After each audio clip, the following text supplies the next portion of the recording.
form throw I'm going to talk about here a little bit beforehand, and if you guys are jotting notes down,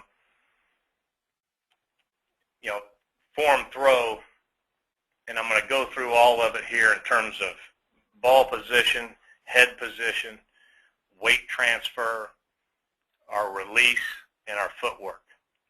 There's five techniques in throwing the ball and the fundamentals that we teach.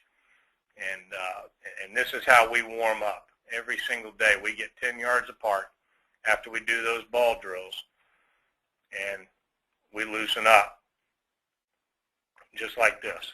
And I'm going to get my highlighter here and show you. Ball is back.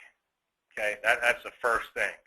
Now, when I say back, if I'm standing over here, I'd like to get behind them, right behind them, and I ought to be able to see the football.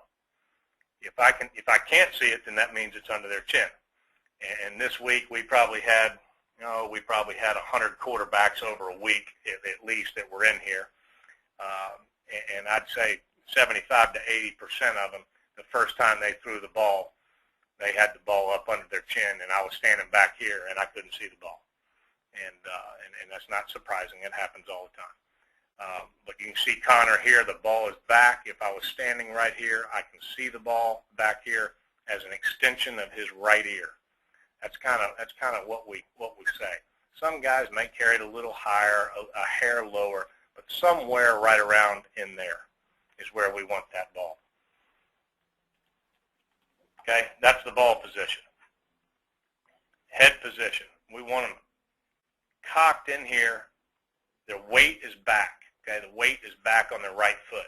How we find out if that's correct, I make them pick their left foot up and take it off the ground, and they ought to be able to pick that up with no problem. That means their weight is a little bit back here on their right foot. So the ball's back, the weight's back, and then we're going to take a little 6-inch step right here, just a short one, and we're just going to rotate our shoulders and throw the ball. Let's watch Connor do it here.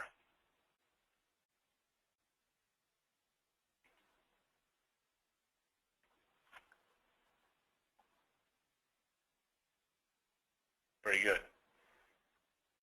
Now here's Stephen not paying attention, picking at his hand that he cut. But here's what I try to get him to do.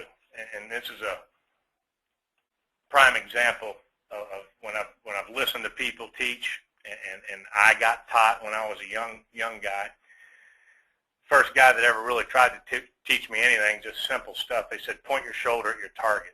We've all heard that a million times when we're going to throw. Point our shoulder at the target. And we take it a little step. If you point your shoulder at the target, then your shoulder would be in here. Let me get my tool again.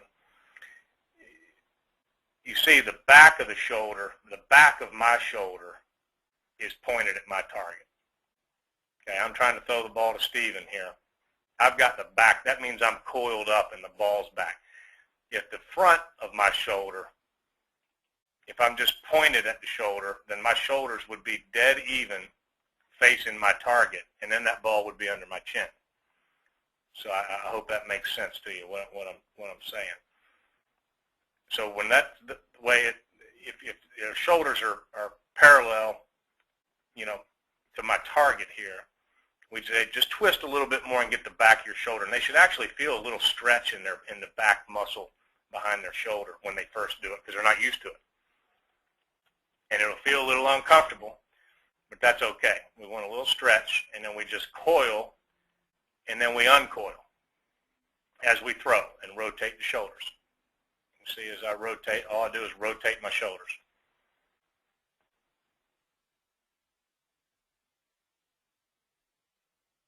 There's Steven, ball back, rotate his shoulders. Right there, ball's back, weight's back, step and throw. And if you do it that way, you have a hard time ever throwing a bad pass.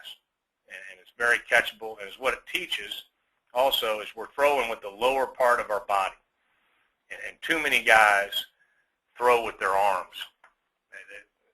Guys just like to get up there and they're slingers, they're not passers.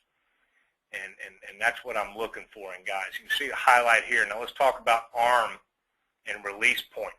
Okay, we talked about ball position. Ball's in two hands and the ball's back, coiled back. Shoulder, back of your shoulder, pointed at your target. Head position, head is cocked when we're in form throw, looking right at our receiver. And then when we're throwing routes, and I'll show you that later where our head position is. Weight transfer, the weight's back on our right side. We step and throw all at the same time and rotate our shoulders as we step. And that helps us with a throw with a catchable ball. The receivers will love you. And then we rotate our shoulders faster to increase our velocity on the ball, depending on the kind of throw we got to make. The release point we teach is 3/4, and you can see Connor right there is right at 3/4. He's not dead overhand, and he's not sidearm. I think that 3/4 throwing motion is the healthiest way and the best way and the most natural way to throw the football. I think all the pitchers, it's very much like pitching or anything. The guys who don't have arm trouble that have thrown and pitched, Greg Maddux, I'm from Marietta, Georgia, so I'm a Braves fan, hardcore, and all those guys, Smoltz, Maddux, Glavin, all those guys were 3/4 guys and threw with their bodies, and they never had arm trouble. Smoltz had it when he's my age now and been hurt the last couple of years before he retired, but for 15 years those guys pitched every game all year long and never had arm problems. And our guys don't have them either if they throw properly. And you can see Connor right there is doing a great job of a 3/4 release, exactly the way it's taught. And his form is really, really good here. And so we're going to show that again. You can see my 3/4. And you can tell if it's 3/4, this right hand, they ought to be able to take, I call it pickpocket on your opposite pocket. So that right hand, if it hits you in the midsection or right in your groin, that means you're throwing dead over the top, and that's where your right hand will finish. If you're 3/4, your right hand will finish on your opposite pocket for a right-hander, his left pocket. And it's easy to see when you're on tape. Here's Andrew. See him get it back. See, he sets it. See, every time, that's what I expect our guys to do. When they warm up, our guys never come out and just pat it and throw and get warmed up. We expect them to have a plan every single time they throw the football. And Andrew's got it back, cocked, his back of his shoulders pointed at Connor. His feet are close together, and he's coiled up, and now he uncoils right there. There's his right hand over here on his left pocket. Follow through, and we let the right leg drag out. We don't mind the right leg dragging out like a pitcher, very much like a pitcher. And then what I tell these guys when they warm up to try to get a little competition is every single time part of their plan is shoulder, shoulder, or nose. I tell them to pick a target every time they're warming up so they can try to become confident and accurate in throwing that nose to that shoulder, to the right shoulder, left shoulder to nose, that triangle on the body. And I want them to try to have a plan and throw the ball to one of those spots on every throw. And they just get confident in doing it. Exactly the same spot every time. Okay, once again, see him here. Ball is back. Weight is back. There's his left foot picked up off the ground. And I'm having him exaggerate all this stuff because of a clinic tape situation. But he's perfect there. And he's going to step and throw.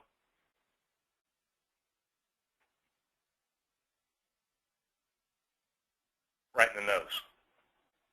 Right hand. There's his right hand. Over here on the left pocket. His shoulders have rotated, finished. There is his right leg that is drug out of the ground. And come up here with his belt buckle facing his target. Very much like the golf swing. We talk about that all the time, of how a lot of sports are that. Also, we tell guys, the reason the ball's back, a lot of guys feel like they can't get enough velocity on it. Kids will, they'll say, Coach, I don't feel like I'm getting anything on the ball. Well, With the balls under their chin, it's just like any other sport. If a batter is batting, how many guys have you ever seen hit home runs that put the bat under their chin and start?